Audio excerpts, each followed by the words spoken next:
Assalamualaikum warahmatullahi wabarakatuh. Kisah ini menceritakan konflik antara manusia dan makhluk halus yang terpicu oleh hilangnya pohon sawo sebagai tempat tinggal sosok hitam berbulu lebat bermata merah. Cerita juga menekankan pentingnya keseimbangan antara alam dan spiritual, serta kekuatan doa dan keyakinan dalam mengatasi ketakutan. Tanpa banyak basa-basi, langsung saja simak cerita berikut sampai selesai. Siang itu, mentari bersinar cerah di atas kota, menyirami jalanan yang ramai dengan cahaya keemasan. Bella, seorang gadis remaja dengan seragam putih abu-abu, melangkah santai menyusuri trotoar. Rambutnya yang sebahu bergerak ringan mengikuti langkahnya yang ceria. Bel pulang sekolah baru saja berbunyi, dan seperti kebanyakan remaja seusianya, Bella merasa sedikit kebebasan memanggil dari ujung jalan. Ia membayangkan sore yang tenang di rumah, mungkin membaca buku kesukaannya, atau sekadar bermalas-malasan di halaman belakang yang teduh. Namun, setibanya di gerbang rumah, ada sesuatu yang terasa berbeda. Matanya langsung tertuju pada area di belakang rumah. Biasanya, di sana menjulang tinggi sebuah pohon sawo tua. Batangnya kokoh dan daunnya rimbun, menciptakan kanopi alami yang menaungi sebagian besar halaman. Pohon itu adalah bagian tak terpisahkan dari masa kecil Bella, tempat ia sering bermain peta umpet, membaca buku di bawah keteduhannya, bahkan sesekali memanjat dahan-dahan kokohnya. Kehadiran pohon itu selalu memberikan rasa aman, sebuah penanda keberadaan yang tak lekang oleh waktu. Tapi kini, yang ada hanyalah kekosongan. Sebuah lubang menganga di tempat di mana pohon sawo itu dulu berdiri. Hanya sisa-sisa akar yang menonjol dari tanah dan beberapa serpihan kayu berserakan di sekitarnya. Ayahnya, Pak Budi, terlihat di sana, mengenakan kaos oblong yang basah oleh keringat dengan kapak besar tersandar di sampingnya.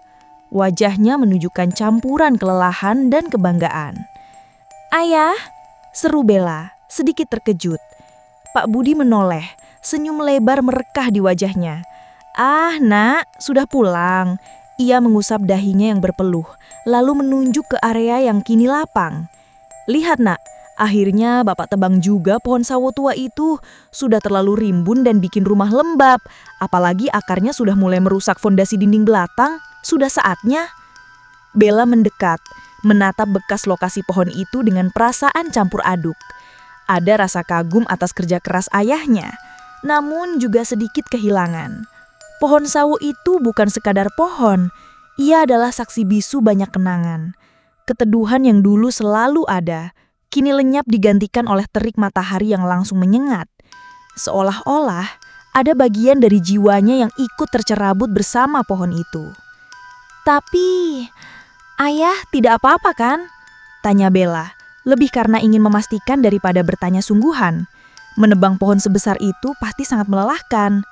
"Tidak apa-apa, Nak, hanya pegel sedikit," jawab Pak Budi menepuk bahu Bella. "Nanti malam kita bisa tidur lebih nyenyak. Tidak ada lagi dahan yang gesekan ke atap saat angin kencang." Bella hanya mengangguk, mencoba tersenyum. Namun jauh di dalam hatinya, ada sebuah perasaan aneh mulai menyelinap. Ada sesuatu yang janggal, seperti melupakan sesuatu yang penting. Sore itu rumah terasa sedikit berbeda, lebih terang memang, tapi juga terasa lebih hampa. Malam tiba, dan seperti yang diperkirakan, udara terasa lebih dingin. Bella sudah berada di kamarnya, menyelesaikan tugas sekolah. Jendela kamarnya menghadap langsung ke halaman belakang, ke arah bekas pohon sawo. Tanpa disadarinya, matanya seringkali melirik keluar. Ada perasaan tidak nyaman yang samar, seperti ada sesuatu yang mengawasinya. Jendela kamarnya terasa lebih dingin dari biasanya, seolah-olah ada hembusan angin dari luar yang tidak kasat mata. Bella memutuskan untuk menutup rapat jendelanya, meskipun udara di dalam terasa pengap. Ia berusaha mengabaikan perasaan itu, mencoba fokus pada buku pelajarannya. Namun, suara itu, gesekan, sangat pelan tapi jelas terdengar, seperti dahan pohon yang saling bergesekan atau ranting-ranting yang saling beradu. Bella menegang, Jantungnya mulai berdetak lebih cepat. Ia sangat tahu bahwa pohon sawo sudah tidak ada. Tidak mungkin ada dahan yang bergesekan. Ia berusaha meyakinkan dirinya bahwa itu hanya suara angin yang menggesekkan ranting pohon lain di kejauhan, atau mungkin hanya imajinasinya saja. Tapi suara itu terus berlanjut, semakin jelas, semakin dekat. Seolah-olah sesuatu yang tak terlihat sedang bergerak di luar sana, di tempat yang dulunya adalah rumah bagi pohon sawo tua itu. Bella menarik selimutnya hingga ke dagu. Matanya terpaku pada jendela yang gelap. Malam itu ia tidur dengan gelisah, diselimuti firasat buruk yang belum bisa ia pahami. Firasat bahwa dengan hilangnya pohon tua itu, sesuatu yang lain telah datang menggantikannya. Malam kedua setelah pohon sawo tumbang, kegelisahan yang menyelimuti Bella tak kunjung mereda. Ia terbangun di tengah malam, terengah-engah, dengan peluh dingin membasahi dahinya. Jantungnya berdegup kencang di dada, seolah baru saja menyelesaikan lari maraton. Sebuah mimpi buruk yang teramat nyata baru saja mencengkeramnya. Dalam mimpinya, Bella kembali ke halaman belakang rumah. Langit di atasnya bukan lagi biru cerah, melainkan pekat, tanpa bintang. Suasana mencekam. Di tempat bekas berdirinya pohon sawo, kini tak ada lagi tanah lapang yang kosong. Di sana, menjulang tinggi, berdiri sesosok bayangan hitam raksasa. Posturnya tegap, lebih tinggi dari pohon tertinggi sekalipun, dan diselimuti kegelapan yang pekat, seolah menyerap seluruh cahaya di sekitarnya. Yang paling mengerikan adalah matanya. 2 titik merah menyala, bagaikan bara api di kegelapan malam, menatap lurus ke arah Bella. Tatapan itu bukan sekadar menakutkan, itu adalah tatapan penuh kemarahan, kebencian, dan dendam yang mendalam. Bayangan itu tidak bergerak, namun kehadirannya memenuhi seluruh halaman, memancarkan aura dingin yang menusuk tulang. Bella merasa lumpuh, tak bisa berteriak, tak bisa bergerak, hanya bisa menatap mata merah menyala itu yang seolah menelannya hidup-hidup. Mimpi itu berakhir dengan Bella membuka mata, kembali ke realitas kamarnya yang gelap. Ia menatap langit-langit dengan napas terputus-putus, berusaha meyakinkan dirinya bahwa itu hanya mimpi, sebuah produk dari kecemasannya belakangan ini. Namun, dingin yang ia rasakan dalam mimpi seolah ikut terbawa ke dalam kamarnya. Perlahan, Bella menoleh ke arah jendela yang semalam sudah ia tutup rapat. Jendela itu memantulkan sedikit cahaya dari luar, mungkin dari lampu jalan yang samar. Dan di sana, di balik kaca yang buram, ia bersumpah melihat siluet gelap melintas sekelebat. Hanya sesaat, sangat cepat, namun cukup jelas untuk membuat darah Bella berdesir. Itu adalah bayangan yang sangat besar, menyerupai sosok manusia, namun dengan proporsi yang tidak wajar. Bella segera mengucek matanya, berharap itu hanya halusinasi sisa mimpi. Ia mencoba menatap lebih cermat, namun tidak ada apa-apa di sana. Hanya kegelapan malam yang pekat di luar. Hanya mimpi Bella. Hanya mimpi, bisiknya pada dirinya sendiri, mencoba menenangkan jantungnya yang masih berdetak kencang. Ia mencoba meyakinkan dirinya bahwa pikirannya yang terlalu lelah telah mempermainkannya. Namun sensasi dingin di kamarnya, yang tak bisa dijelaskan oleh suhu udara, seolah tidak mau pergi. Ia bangkit dari tempat tidur, berjalan hati-hati menuju jendela. Jari jemarinya gemetar saat menyentuh kaca yang terasa sangat dingin, bahkan lebih dingin dari biasanya. Ia mencoba melihat keluar, menembus kegelapan, namun tidak ada apa-apa. Halaman belakang tampak kosong dan sunyi, diselimuti kegelapan yang tak terganggu. Bella kembali ke tempat tidur, namun rasa takut sudah merayap ke seluruh tubuhnya. Mimpi itu terasa terlalu nyata, dan penampakan sekilas di jendela itu, ia tidak bisa mengabaikannya begitu saja. Ia mencoba tidur kembali, menarik selimut hingga menutupi seluruh tubuhnya, berharap kegelapan malam tidak lagi membawa mimpi buruk yang menakutkan itu. Namun, setiap kali ia memejamkan mata, bayangan hitam dengan mata merah menyala itu seolah kembali hadir menatapnya tajam dari kegelapan. Malam itu, tidur nyenyak menjadi sebuah kemewahan yang tak bisa ia raih. Ketakutan itu kini nyata, tidak hanya di mimpinya, tetapi juga dalam kesadarannya yang terbangun. Pagi-pagi setelah kejadian mimpi buruk dan penampakan sekilas, Bella terbangun dengan perasaan lelah dan cemas. Lingkaran hitam samar terlihat di bawah matanya, tanda kurang tidur yang nyata. Ia mencoba bersikap biasa saja saat sarapan, namun ibunya Bulastri yang sangat peka merasakan ada yang tidak beres. "Kamu kenapa, Nak? Pucat sekali," tegur Bulastri, tangannya menyentuh dahi Bella. "Tidak demam tapi mukamu seperti habis melihat hantu." Bella hanya bisa tersenyum masam, tidak berani menceritakan apa yang ia alami. Ia takut ibunya khawatir berlebihan atau justru menganggapnya gila. Namun, kejadian aneh tak berhenti hanya pada Bella. Setelah sarapan, saat Bulastri sedang membereskan dapur, tiba-tiba ia mengernyit. "Astaga, bau apa ini?" gumamnya. Hidungnya kembang kempis. Sebuah bau amis yang sangat menyengat, mirip bau daging busuk atau darah kering, menyeruak dari arah halaman belakang. Bau itu begitu kuat, hingga membuat perut Bulastri mual. Bella yang sedang membantu membereskan meja makan juga menciumnya. "Iya Bu, bau sekali," katanya, menutupi hidung. Mereka berdua mencari sumber bau, menyisir halaman belakang, namun tidak menemukan apa-apa. Bekas potongan pohon sawo yang kemarin masih menyisakan serpihan kayu kini bersih. Tidak ada bangkai binatang atau sampah yang bisa menjadi sumber bau. Bau itu terasa seperti menyebar di udara. Ada di mana-mana namun tak ada wujudnya. Pak Budi yang baru pulang dari urusan di luar juga mencium bau itu begitu ia memasuki rumah. "Bau apa ini? Seperti ada yang busuk?" tanyanya, mencoba mencari asal bau. Ia menyisir setiap sudut halaman, bahkan sampai ke pagar pembatas dengan tetangga, namun hasilnya nihil. Bau itu datang dan pergi sesukanya, terkadang sangat kuat, hingga membuat kepala pening. Terkadang menghilang begitu saja seolah tak pernah ada. Tidak hanya bau amis, suara-suara aneh pun mulai mengikuti, terutama saat malam tiba, ketika seisi rumah mulai tenang. Suara geraman pelan sesekali terdengar dari luar, seperti suara binatang buas yang sedang menahan diri, atau mungkin seseorang yang sedang menahan amarah. Suara itu begitu samar, terkadang hanya seperti gumaman, namun cukup jelas untuk membuat bulu kuduk berdiri. Bella seringkali mendengar suara itu dari kamarnya. Ia akan menempelkan telinganya ke jendela, mencoba memastikan. Suara itu terasa seperti berasal dari area bekas pohon sawo. Ia mencoba berpikir logis.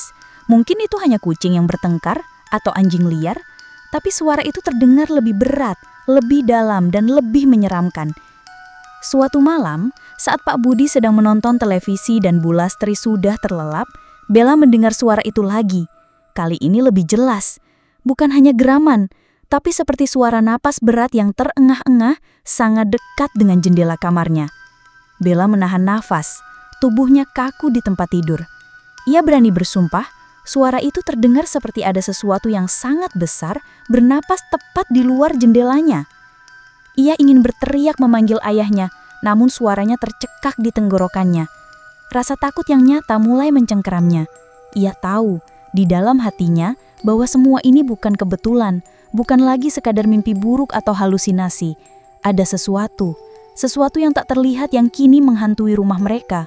Dan semua ini dimulai sejak pohon sawo tua itu tumbang.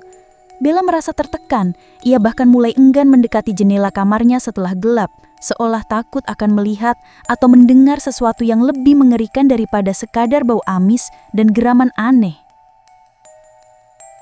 Beberapa hari berlalu, dan teror yang dirasakan Bella semakin menjadi-jadi. Ia sering terbangun di malam hari, bukan karena mimpi buruk, melainkan karena perasaan diawasi atau suara-suara aneh yang tak bisa ia abaikan. Setiap pagi, ia merasa lelah, seperti tidak tidur sama sekali. Baik Pak Budi maupun Bulastri mulai memperhatikan perubahan drastis pada putri mereka. Wajah Bella pucat, matanya sayu, dan ia menjadi lebih pendiam dari biasanya. Suatu pagi, setelah hujan deras semalam, udara terasa segar dan lembab. Bella, seperti rutinitasnya, ingin menyiram tanaman-tanaman kecil yang berjejer rapi di dekat teras belakang. Ia membawa alat penyiram, melangkah melewati pintu dapur yang langsung menuju ke halaman. Saat kakinya menginjak tanah, matanya tak sengaja tertuju pada area yang dulu menjadi tempat berdirinya pohon sawo. Tanah di sana, yang semalam basah oleh hujan, kini lembek dan sedikit berlumpur. Dan di sanalah ia melihatnya. Sebuah keanehan yang membuat nafasnya tertahan di kerongkongan. Jejak kaki, bukan jejak kaki manusia biasa. Jejak itu sangat besar, jauh lebih besar dari ukuran kaki orang dewasa manapun yang ia kenal. Panjangnya bisa mencapai 2 kali lipat kaki Pak Budi, dan lebarnya pun tak kalah mencengangkan.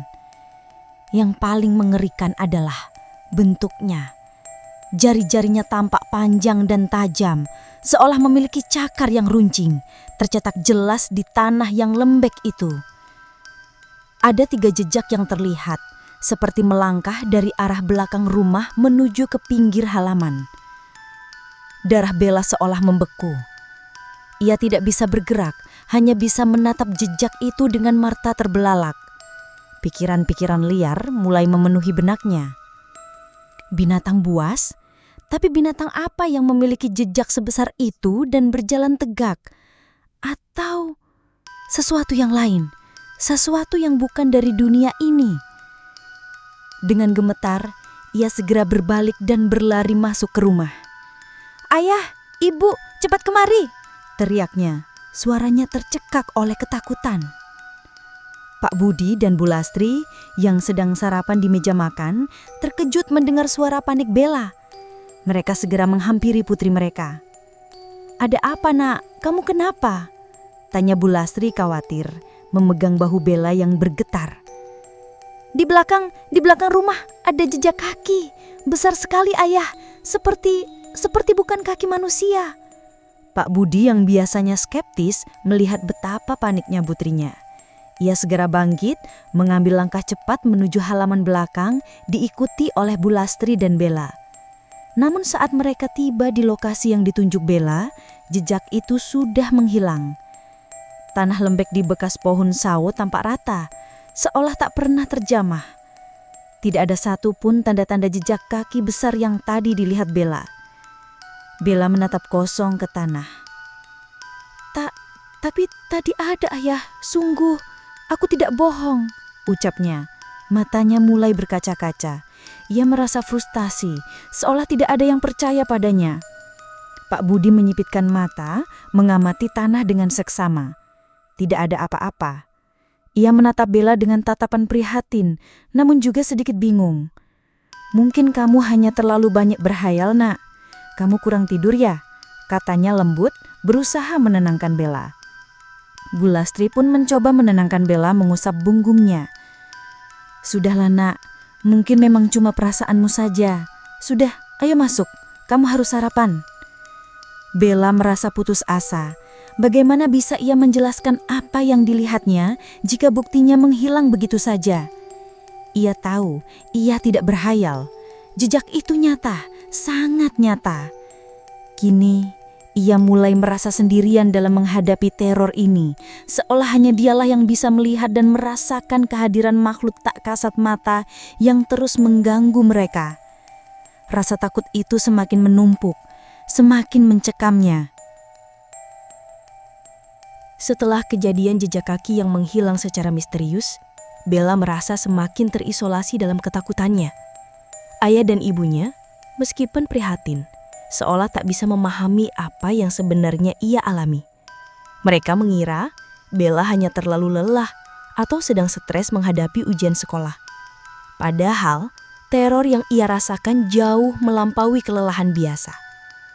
Siang hari, saat sinar matahari masih terang, rumah terasa relatif aman.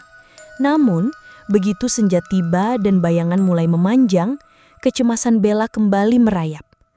Malam hari adalah waktu paling mengerikan. Lampu-lampu di rumah terasa tidak cukup terang untuk mengusir kegelapan yang seolah membawa serta keberadaan tak kasat mata itu. Teror itu kini semakin menjadi-jadi, menyasar langsung Bella. Ia mulai mendengar bisikan-bisikan aneh di telinganya. Ini bukan seperti suara orang berbicara di ruangan sebelah, melainkan suara yang terasa sangat dekat, seolah ada seseorang yang berbisik tepat di sampingnya, bahkan saat ia sendirian di kamar. Bisikan itu terdengar serak dan berat, terkadang seperti mendesah, seperti seseorang yang sedang menarik napas panjang dengan susah payah. Di lain waktu, suara itu berubah menjadi tertawa mengejek. Tawa yang kering, menusuk, dan penuh niat jahat. Kata-kata yang diucapkan tidak pernah jelas, selalu samar, seolah terucap dalam bahasa yang tidak ia pahami. Namun intonasinya cukup untuk membuat bulu kuduk Bella berdiri, mengalirkan dingin ke seluruh tubuhnya. Awalnya, Bella mencoba mengabaikannya. Ia akan menutupi telinganya dengan bantal atau mencoba memutar musik keras-keras dari ponselnya. Ia berharap suara-suara itu akan tenggelam dalam alunan musik atau sekedar lenyap begitu saja. Tapi bisikan itu seolah memiliki kemauannya sendiri. Bahkan saat musik diputar dengan volume maksimal, bisikan itu tetap menembus masuk, terdengar jelas di antara dentuman melodi. Rasanya seperti suara itu berada tepat di sampingnya, bahkan di dalam kepalanya. Bella pernah mencoba berbicara dengan dirinya sendiri, keras-keras, mencoba mengusir suara itu dengan logikanya. Itu cuma imajinasiku. Tapi, bisikan itu akan menertawakannya, seolah mengejek usahanya yang sia-sia. Ketidaknyamanan ini membuat Bella sulit belajar. Konsentrasinya buyar. Setiap kali ia mencoba membaca buku atau menulis, bisikan itu akan datang. Kadang mengulang-ulang suara-suara aneh, kadang hanya desahan panjang yang menyesakkan. Ia merasa seperti sedang gila, di ambang batas kewarasan. Suatu malam, saat ia sedang mengerjakan tugas matematika yang sulit, bisikan itu muncul lagi. Kali ini lebih intens, lebih dekat, seolah napas berat itu mengenai tengkuknya. Tawa mengejek itu terdengar begitu jelas, seperti seseorang yang sedang menikmati penderitaannya. Bella menjatuhkan pulpennya, tubuhnya gemetar. Ia menatap sekeliling kamar ke sudut-sudut yang gelap, mencari-cari sumber suara itu. Namun tidak ada apa-apa, hanya bayangan benda-benda di kamarnya yang tampak menyeramkan dalam temaram lampu tidur. Ia sudah tidak tahan lagi. Air mata mulai menggenang di pelupuk matanya. Perasaan takut yang bercampur frustrasi itu begitu kuat. Bagaimana ia bisa menjelaskan semua ini kepada orang tuanya? Bisikan itu terasa begitu pribadi, begitu mengganggu, seolah hanya dialah yang bisa mendengarnya. Malam itu, Bella tidur dengan menutupi seluruh tubuhnya dengan selimut, berusaha mengusir bisikan-bisikan jahat yang terus menghantuinya. Berharap pagi akan segera tiba dan menghentikan siksaan mental ini. Namun ia tahu, teror itu kini sudah masuk ke dalam pikirannya, dan ia tidak tahu bagaimana cara menghentikannya. Teror bisikan di telinga Bella perlahan mengikis kesehatan mentalnya. Ia menjadi mudah terkejut, sering melamun, dan nafsu makannya menurun drastis. Senyum cerianya kini jarang terlihat, digantikan oleh ekspresi cemas dan mata yang selalu tampak waspada. Pak Budi dan Bu Lastri semakin khawatir. Mereka bahkan sempat membawa Bella ke dokter. Namun hasil pemeriksaan menunjukkan Bella dalam kondisi fisik yang sehat. Dokter hanya menyarankan agar Bella beristirahat cukup dan mengurangi stres. Nasihat yang ironis, mengingat sumber stresnya adalah hal-hal tak masuk akal yang tidak bisa ia ceritakan. Malam itu, seperti biasa, Bella berada di kamarnya. Lampu belajar menyala terang di meja belajarnya, menemani tumpukan buku dan catatan. Ia mencoba membenamkan diri dalam pelajaran, berharap fokusnya pada angka-angka dan rumus-rumus dapat mengusir bisikan-bisikan dan perasaan aneh yang terus menghantuinya. Kesunyian malam hanya dipecahkan oleh suara jangkrik dari luar dan deru pendingin ruangan yang berbisik. Bella sedang mengerjakan soal fisika yang rumit. Dahinya berkerut dalam konsentrasi. Tangannya sibuk menuliskan perhitungan di buku catatannya. Namun, di tengah keheningan yang ia harapkan, tiba-tiba ia merasakan sesuatu.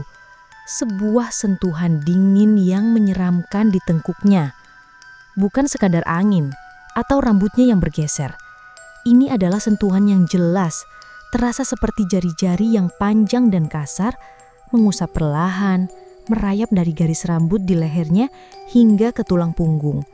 Dinginnya menusuk, seolah es yang ditempelkan langsung ke kulitnya. Namun juga terasa menjijikkan, seperti sentuhan sesuatu yang bukan manusia. Bella menjerit, jeritan itu tertahan di tenggorokan, lebih mirip pekikan kaget yang tertahan. Seketika, ia melompat dari kursinya, berbalik dengan kecepatan kilat, tubuhnya gemetar hebat. Jantungnya serasa mau copot, berdegup sangat kencang, menggema di telinganya. "Siapa di sana?" serunya, suaranya bergetar. Ia menatap kosong ke sudut-sudut kamarnya. Tidak ada siapa-siapa. Kursinya terbalik. Buku-buku berserakan di lantai akibat gerakannya yang tiba-tiba. Namun tidak ada sosok, tidak ada bayangan, hanya perabot kamarnya yang diam dan tak bergerak. Bella mundur perlahan, punggungnya menempel ke dinding, matanya menyapu seluruh ruangan.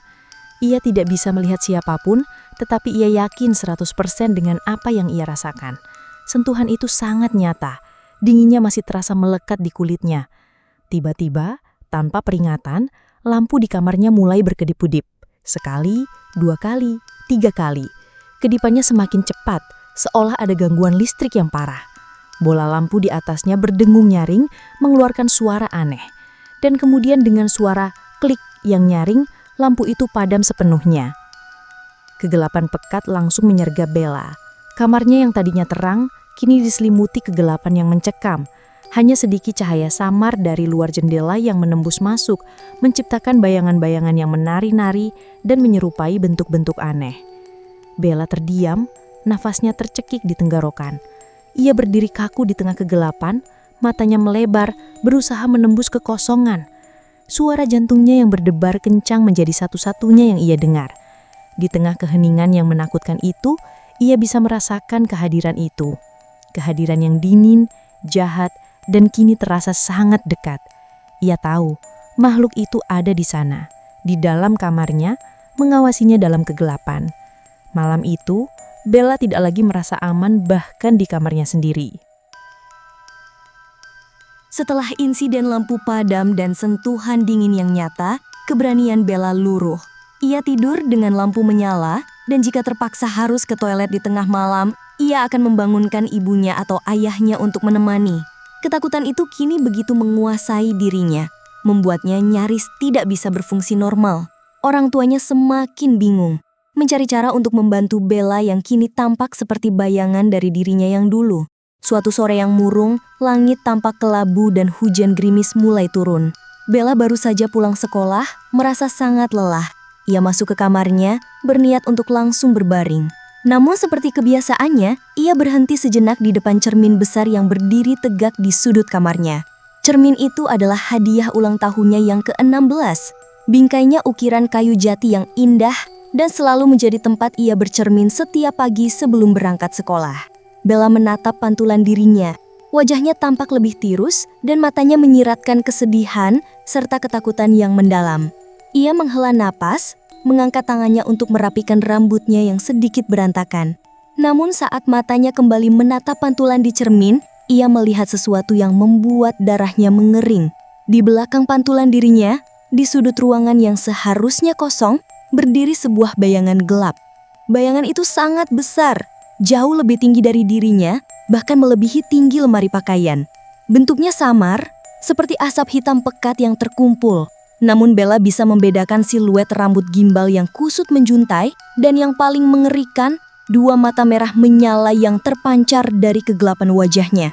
Bayangan itu tidak bergerak, hanya berdiri diam di sana, mengawasinya dari pantulan cermin. Sebuah seringai menyeramkan seolah terbentuk di wajah gelap itu, seolah menikmati ketakutan yang kini membanjiri Bella. Jantung Bella berdebar kencang, memukul-mukul dadanya seperti ingin keluar. Napasnya tercekat. Ia tahu apa yang dilihatnya tidak mungkin ada. Ini bukan ilusi, bukan bayangan. Ini adalah sosok lain. Dengan refleks cepat, Bella berbalik secepat kilat. Tangannya terangkat, siap berteriak atau melawan, namun di belakangnya tidak ada apa-apa. Sudut kamar itu kosong, hanya dinding polos dan bayangan normal dari lemari. Bella menoleh kembali ke cermin, dan di sanalah ia masih ada. Bayangan hitam besar itu, dengan mata merah menyala dan seringai jahatnya, masih berdiri di belakang pantulannya, seolah mengejeknya, menunjukkan bahwa ia hanya bisa dilihat di dalam cermin, di dunia yang lain. Air mata langsung membanjiri mata Bella. Perasaan putus asa dan terpojok begitu kuat.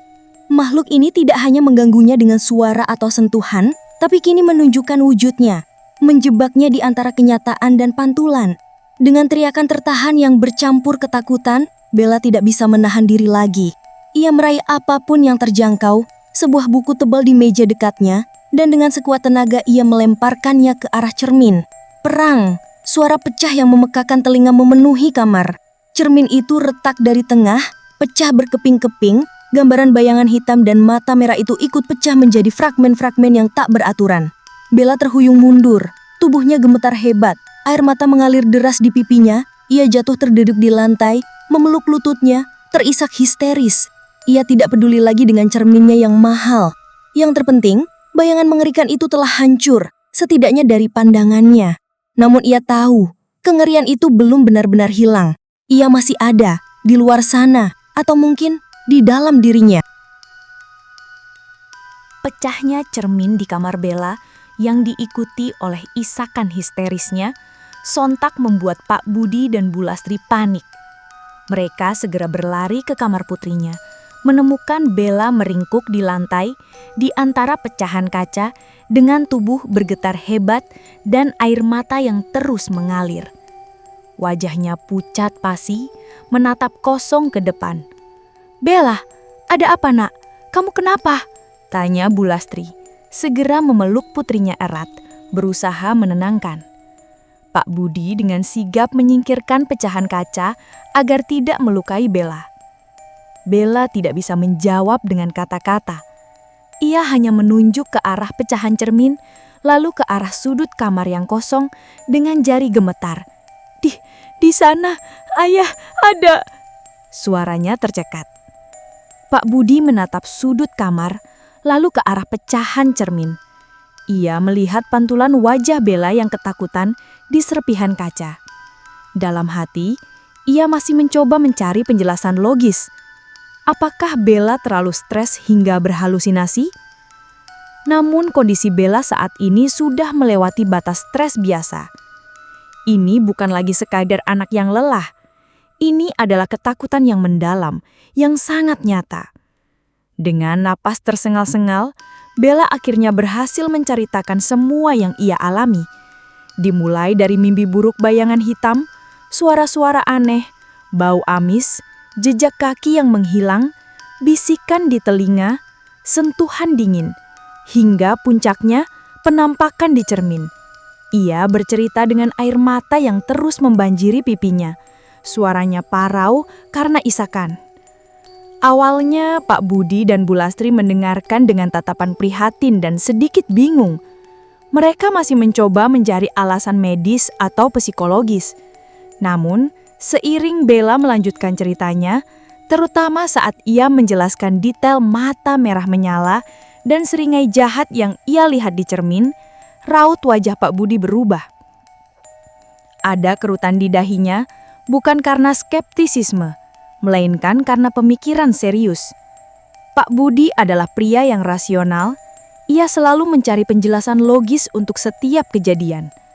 Namun serangkaian kejadian aneh ini, yang puncaknya adalah kondisi putrinya yang sangat ketakutan, tidak bisa lagi ia sangkal. Ia teringat akan cerita-cerita orang tua dulu tentang pohon-pohon besar yang sudah berusia ratusan tahun. Konon, pohon-pohon semacam itu sering lali menjadi rumah bagi makhluk-makhluk tak kasat mata, entitas-entitas yang bersemayam di dalamnya dan menjaga keberadaannya. Pohon sawo tua di belakang rumah mereka memang sangat besar. Sudah ada jauh sebelum ia lahir, dan kakeknya pun sering menuturkan kisah-kisah aneh tentang pohon itu di masa lampau.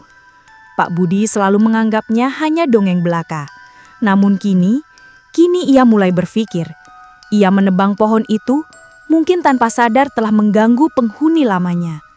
Melihat betapa putus asanya Bella, dan setelah merenungkan kembali semua kejadian aneh yang terjadi sejak pohon sawo itu ditebang, bau amis yang tak ada sumbernya, suara geraman yang misterius, bahkan jejak kaki yang Bella lihat, meskipun ia tak sempat melihatnya, akhirnya keyakinan itu tumbuh di hati Pak Budi. "Baiklah nak," kata Pak Budi. Suaranya tenang, namun mengandung ketegasan. Ia memegang tangan Bella yang dingin. Ucapan itu adalah embusan napas lega bagi Bella. Air mata yang tadinya adalah tangisan ketakutan, kini berubah menjadi tangisan haru. Akhirnya, ada yang percaya padanya. "Kita tidak bisa membiarkan ini berlarut-larut," lanjut Pak Budi, menatap Bu Lastri yang mengangguk setuju dengan mata berkaca-kaca. Pohon sawo itu mungkin memang ada penunggunya. Bapak akan cari bantuan. Tanpa ragu, Pak Budi memutuskan untuk meminta bantuan seorang ustadz. Ia mengenal seorang ustadz yang dihormati di kampung sebelah yang terkenal memiliki pemahaman mendalam tentang hal-hal spiritual. Malam itu, di tengah kegelapan dan ketakutan, secerah harapan mulai muncul bagi Bella dan keluarganya. Mereka tidak lagi sendirian dalam menghadapi teror yang tak terlihat ini. Pagi harinya, Pak Budi tak membuang waktu. Ia segera menghubungi Ustadz Hasan, seorang tokoh agama yang disegani di kampung sebelah, terkenal akan kebijaksanaan dan kemampuannya dalam hal-hal spiritual. Ustadz Hasan, setelah mendengar cerita singkat dari Pak Budi, setuju untuk datang sore itu juga. Sore menjelang, dan suasana di rumah Bella terasa tegang. Pak Budi, Bu Lastri, dan Bella duduk bersama di ruang keluarga, menunggu kedatangan Ustadz. Bella masih merasa takut, namun ada secercah harapan yang menggantung di hatinya. Mungkin kali ini, semua ini akan berakhir. Tak lama kemudian, Ustadz Hasan tiba, ditemani seorang santri mudanya. Pria parubaya itu memiliki sorot mata yang teduh, namun penuh ketegasan. Begitu melangkahkan kaki ke dalam rumah, Ustadz Hasan langsung merasakan sesuatu. Wajahnya sedikit mengernyit, seolah mencium hawa dingin yang tak kasat mata. "Assalamualaikum," sapa Ustadz Hasan. Ada aura yang kurang baik di sini. Pak Budi dan Bu Lastri segera menjelaskan secara rinci semua kejadian aneh yang menimpa Bella, mulai dari bau amis, suara-suara, hingga penampakan di cermin. Ustadz Hasan mendengarkan dengan seksama, sesekali mengangguk. Setelah mendengar semuanya, Ustadz Hasan meminta izin untuk berkeliling rumah. Ia mulai dari halaman belakang, tempat bekas pohon sawo. Di sana, ia berhenti sejenak, memejamkan mata, dan membaca beberapa doa pelan. Bella, yang mengintip dari ambang pintu, bisa merasakan perubahan atmosfer. Udara di sekitar Ustadz Hasan terasa berbeda, seolah lebih berat. Kembali ke dalam rumah, Ustadz Hasan mengambil tempat di ruang keluarga. Ia meminta Bella dan keluarganya untuk duduk mengelilinginya. Ia kemudian mulai membaca ayat-ayat suci Al-Quran. Suaranya merdu, namun penuh kekuatan. Awalnya, tidak ada yang terjadi. Namun seiring Ustadz Hasan melanjutkan bacaannya, suasana di dalam rumah mulai berubah. Udara terasa semakin dingin, meskipun jendela dan pintu tertutup rapat. Lampu-lampu rumah mulai berkedip-kedip secara acak, persis seperti yang terjadi di kamar Bella malam itu. Kemudian, terdengar suara geraman yang sangat keras dari luar rumah. Bukan geraman pelan seperti biasanya, tapi kali ini lebih mirip raungan marah, menggema di seluruh area. Suara itu begitu nyaring, hingga membuat dinding rumah seolah bergetar. Bella mencengkram lengan ibunya erat-erat, matanya terpejam ketakutan. Bruk, gedubrak. Suara-suara benda jatuh dan bergesel terdengar dari dapur, seolah ada yang melemparkan perabotan. Piring-piring di rak bergetar nyaring. Lalu suara benda berat yang diseret. Pak Budi segera menarik Bella dan Bu Lastri, membawa mereka merapat ke sudut ruangan, menjauhi dari sumber suara, melindungi mereka dengan tubuhnya. Ustadz Hasan tetap tenang, matanya terpejam, bibirnya terus melafalkan ayat suci dengan suara yang semakin kuat dan berwibawa. Keringat mulai membasahi dahinya. Makhluk itu seolah melawan. Suara geraman di luar semakin menjadi-jadi, bercampur dengan suara tawa serak yang menusuk telinga, tawa yang sama persis seperti yang sering didengar Bella. Bau amis yang menyengat kembali menyeruak, lebih kuat dari sebelumnya, membuat mual dan pening. Ustadz Hasan tak gentar. Ia terus berzikir dan berdoa, memohon perlindungan dari Tuhan. Energinya seolah tercurah seluruhnya untuk mengusir makhluk jahat itu. Suasana di dalam rumah terasa seperti medan perang spiritual antara kekuatan kebaikan dan kejahatan. Tiba-tiba, dari arah halaman belakang, terdengar suara yang sangat nyaring dan melengking, bukan seperti suara manusia, melainkan raungan kesakitan yang mengerikan, penuh amarah dan frustasi. Suara itu begitu dahsyat, seolah energi besar baru saja dilepaskan. Dan kemudian, keheningan. Semuanya berhenti. Lampu yang berkedip-kedip kini stabil. Suara geraman, tawa dan benda-benda jatuh lenyap sepenuhnya. Bau amis yang menyengat perlahan memudar, digantikan dengan aroma samar kayu cendana dari tasbih Ustadz Hasan. Ustadz Hasan membuka matanya. Wajahnya tampak lelah namun ada senyum tipis di bibirnya. Ia menyekat keringat di dahinya. Alhamdulillah, bisiknya pelan. Dia sudah pergi. Bella dan keluarganya perlahan melepaskan nafas yang tadi tertahan. Mereka saling berpandangan, tak percaya bahwa teror itu, yang selama ini mencengkram mereka, akhirnya berakhir. Rasa lega yang luar biasa membanjiri hati mereka, membuang semua ketakutan yang menumpuk. Keesokan paginya, setelah Ustadz Hasan pergi, suasana di rumah Bella terasa berbeda drastis. Sebuah ketenangan yang sudah lama hilang kini kembali menyelimuti setiap sudut ruangan. Udara di dalam rumah terasa lebih bersih, tidak ada lagi jejak bau amis yang memuakkan. Suara-suara aneh dan geraman misterius yang dulu menghantui malam kini lenyap sepenuhnya. Bahkan, cahaya matahari yang masuk melalui jendela terasa lebih hangat, seolah kegelapan yang selama ini menaungi rumah itu telah terangkat. Bella terbangun dari tidurnya dengan perasaan lebih ringan dari biasanya. Untuk pertama kalinya dalam waktu yang lama, ia tidur nyenyak, tanpa mimpi buruk atau gangguan. Ia melangkah keluar kamar, menghirup udara segar yang masuk dari jendela. Ia melihat ke halaman belakang, ke tempat bekas pohon sawo yang kini hanya menyisakan tanah kosong. Tidak ada lagi jejak kaki aneh, tidak ada lagi perasaan diawasi, semuanya terasa normal kembali. Saat sarapan, senyum tipis akhirnya kembali terlihat di wajah Bella. Pak Budi dan Bu Lastri pun tampak lega. Raut khawatir yang selama ini terpancar dari wajah mereka kini digantikan oleh ketenangan. Mereka bersyukur teror yang tak kasat mata itu akhirnya berakhir. Ustadz Hasan sebelum pulang telah memberikan beberapa nasihat penting. Alhamdulillah, makhluk itu sudah pergi. Namun kita harus selalu ingat, mereka ada di sekitar kita. Jaga selalu kebersihan rumah, baik secara fisik maupun spiritual. Perbanyaklah ibadah, sholat, membaca Al-Quran, dan berzikir. Itu akan menjadi benteng pelindung bagi rumah dan keluarga kalian. Jangan sampai lengah, karena terkadang mereka bisa mencoba kembali jika kita tidak menjaga diri. Kata-kata Ustadz Hasan tenggiang di benak Bella. Ia tahu bahwa damai yang mereka rasakan saat ini adalah hasil dari pertarungan yang baru saja terjadi. Namun ia juga menyadari bahwa damai ini mungkin saja rapuh. Peristiwa yang ia alami meninggalkan bekas mendalam. Trauma itu tidak hilang begitu saja. Bella kembali menjalani rutinitasnya. Sekolah, belajar, dan membantu pekerjaan rumah. Rumah terasa nyaman dan aman seperti sedia kala. Namun ada sesuatu yang berubah dalam dirinya. Setiap kali angin bertiup kencang di malam hari, menggesekkan dahan-dahan pohon tetangga, ia masih sedikit menegang. Setiap kali ia melihat bayangan gelap melintas di sudut matanya, ia akan menoleh cepat, memastikan itu hanya ilusi. Ia masih teringat akan mata merah menyala yang ia lihat dalam mimpi dan pantulan cermin.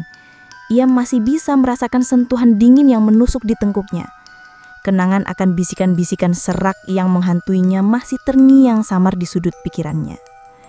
Bella tahu pengalaman itu telah mengubahnya. Ia kini lebih peka, lebih waspada terhadap hal-hal yang tidak terlihat. Ia belajar untuk tidak lagi takut sendirian, namun ia belajar untuk selalu berdoa dan menjaga dirinya. Ia paham bahwa meskipun genderuwo itu telah terusir, dunia ini penuh dengan misteri, dan ada banyak hal yang berada di luar jangkauan pemahaman manusia. Damai telah kembali ke rumah mereka, namun Bella tahu itu adalah damai yang harus selalu dijaga.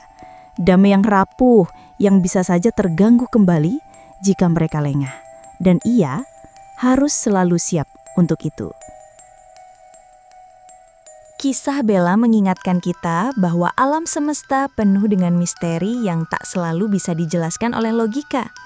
Terkadang, keputusan yang kita anggap biasa, seperti menebang pohon tua, dapat membuka pintu bagi hal-hal tak terduga.